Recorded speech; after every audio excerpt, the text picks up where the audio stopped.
ရှမ်းရုံးမတောင်တန်းကြီးရဲ့မြို့ဘိုးတွေကြားမှာအေဂျင့်လာတဲ့နှင်းဖြူရွာလေးရှိပါတယ်။အသက်12နှစ်ရွယ်ဖိုးလာပြည့်ဟာအင်မတန်ထက်မြက်ပြီးတော့ဆက်စုတတ်တဲ့ကောင်လေးပါ။ဒီရက်မှာတော့ဖိုးလာပြည့်ကကွယ်လွန်သွားပြီဖြစ်တဲ့အဖိုးပြစ်သူရဲ့ပစ္စည်းအောင်တစ်တာကိုတန်ရှင်းလုပ်ရင်းနဲ့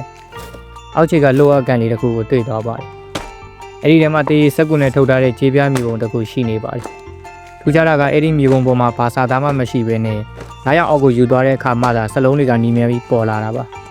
အဲ့ဒီထဲမှာရေးထားတာကတော့မြန်မာပြည်ရဲ့ငြိမ်းချမ်းရေးကိုစောင့်ရှောက်တဲ့နဝရပရမများကိုလောဘသားတွေလက်ကကောက်ွယ်ပါလို့ရေးထားတာပါ။ဘူလာပြည့်ကသူ့ရဲ့ရင်းနှီးဆုံးတငယ်ချင်းမိချိုကိုခေါ်ပြီးတော့မြေပုံကြောင်းတိုင်ပင်ပါတယ်။မိချိုကထူးခြားတဲ့မိန်းကလေးပါ။သူမတောတောင်တွေကငှက်တွေတိရစ္ဆာန်တွေရဲ့အတန်ကိုနားလည်နိုင်စွမ်းရှိပါတယ်။သူတို့နှစ်ယောက်မြေပုံကိုကြည့်နေတော့မှပဲရွာထဲကိုအနှဲရောင်ကားအကောင်စားကြီးတစ်စီးဆက်ရောက်လာပါတယ်။ကားပေါ်ကဆင်းလာတာကတော့နာမည်ကြီးရှိအောင်ပစ္စည်းမောင်ကိုသမားဦးတော်ပါ။သူကဖိုးပြည့်သူစီမဒီမြေပုံရှိမှန်းသိတာလို့လာရောက်ရှာဖွေတာပဲဖြစ်ပါတယ်။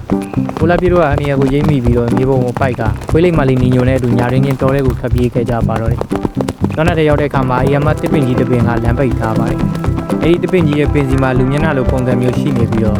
မျက်လုံးတွေကတောက်ပနေပါတယ်။ ဒီလမ်းမှာတတိရှိတဲ့တွေပဲထွားရတာ။အိုင်ယာဘီဒီကိုခင်းနိုင်မှလမ်းပွင့်ပြီးမယ်။အဲ့လိုနဲ့တစ်ပင်ကြီးကမေးလိုက်ပါတယ်။ဘယ်အရာကလူတွေကိုချမ်းသာအောင်လုပ်ပေးနိုင်တယ်လဲ။လူတွေကိုတတ်နိုင်တယ်လဲ။ဒီမေကုန်းကိုဖိုးလာပြည့်ကခဏစဉ်းစားပြီးတော့ဖြေလိုက်ပါတယ်။လောဘစိတ်ပါဖိုးတစ်ပင်ဒီပြေကိုကြားတော့တစ်ပင်ကြီးကကျေနပ်သွားပြီးတော့မှန်တယ်လောဘမရှိတဲ့နှလုံးသားရှိမှယတနာကိုကာကွယ်နိုင်မယ်လို့ပြောကတစ်ကိုင်းတွေကိုဖယ်ပေးလိုက်ပါတယ်။မြေပုံညံကိုပေါ့ဝါကိုရောက်တဲ့အခါမှာသူတို့ဟာမှန်နှန်းဆောင်လို့ခေါ်တဲ့လိုင်းကိုတစ်ခုတည်းကိုရောက်သွားပါတယ်။ဘူးနေရာတစ်ခုလုံးကမှန်တွေကြီးပါပဲ။အဲ့ဒီမှန်တွေကကိုယ့်ရဲ့စိတ်ထဲကလိုချင်ဆုံးအရာတွေကိုပုံဖော်ပြတတ်ပါတယ်။မိချိုကမှန်ထဲမှာရှင်ငွေယတနာတွေမြင်ရပေမဲ့သူမကဂိမ်းမဆိုင်ပဲနဲ့ဖိုးလာပြည့်ရဲ့လက်ကိုတင်းတင်းဆုပ်ထားပါတယ်။ဖိုးလာပြည့်ကလည်းမှန်တွေကလှည့်စားမှုတွေကိုမကြည့်ပဲနဲ့ရှေ့ကိုပဲစိုက်ကြည့်ပြီးတော့ရှောက်ခဲ့ကြပါတယ်။သူတို့ရဲ့စိတ်သက်ခိုင်မာမှုကြောင့်မှန်နှန်းဆောင်ကအလိုလိုပျောက်ကွယ်သွားပြီးတော့ယတနာရှိရာအခန်းကိုရောက်သွားပါတော့တယ်။ကိုရဲလေပုံမှာတော့ညီမြန်းတောက်ပနေတဲ့နဝရပရမများကြီးက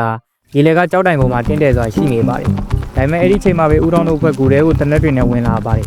။အဲ့စံကလေးတွေတောင်ငါပစ္စည်းဦးတော်ကအော်ဟစ်ပြီးတော့ပရမများကိုအတင်းလူယူလိုက်ပါတယ်။ဦးတော်ရဲ့လက်ကပရမများကိုထိလိုက်တာနဲ့တပြိုင်နက်ယတနာကမိခိုးရောင်ပြောင်းသွားပြီးတော့ငင်းကလေးပြင်းထန်စွာလှုပ်ခတ်လာခဲ့ပါတယ်။ဘူမိုးကကြောက်ခဲတွေပြုတ်ကျလာပြီးတော့ဦးတောင်တို့ဖွဲ့ဟာကြောက်လန့်နေကြထွက်ပြေးကြပါတော့တယ်။ဒီလိုနဲ့ပိုလာပြင်းနဲ့မိချူတို့နှစ်ယောက်ရဲ့ဖြူစင်တဲ့လက်တွေကဗရမ ्या ကိုထိလိုက်တဲ့အခါမှာတော့ငလင်းတွေရုတ်တရက်ရက်တန့်သွားပြီးတော့ဗရမ ्या ကြီးကလည်းရင်ကားတဲ့ပုံမတောက်ပတဲ့ရှေးအောင်လင်းနှန်းတွေကိုထုတ်လွှတ်လိုက်ပါတယ်။အဲ့ဒီလင်းနှန်းတွေကပိုလာပြင်းရဲ့ခန္ဓာကိုယ်ထဲကိုစီးဝင်သွားပြီးတော့သူတို့ကိုခွန်အားတွေပေးလိုက်သလိုပါပဲ။နောက်တစ်နေ့မနက်မှာတော့ပိုလာပြင်းတို့ဟာနှင်းမိရွာကိုဘေကင်းစွာပြန်ရောက်လာကြပါတယ်။ဦးတောင်တို့ဖွဲ့ကတော့တောထဲမှာလမ်းပြောက်ပြီးတော့ရဲရီလက်ထဲရောက်သွားကြပါတော့တယ်။ဖိုးလာပြင်းနဲ့မိချိုကယတနာကိုကူထဲမှာပဲလုံခြုံအောင်ပြန်ထားခဲ့ကြပါတယ်။ဒါ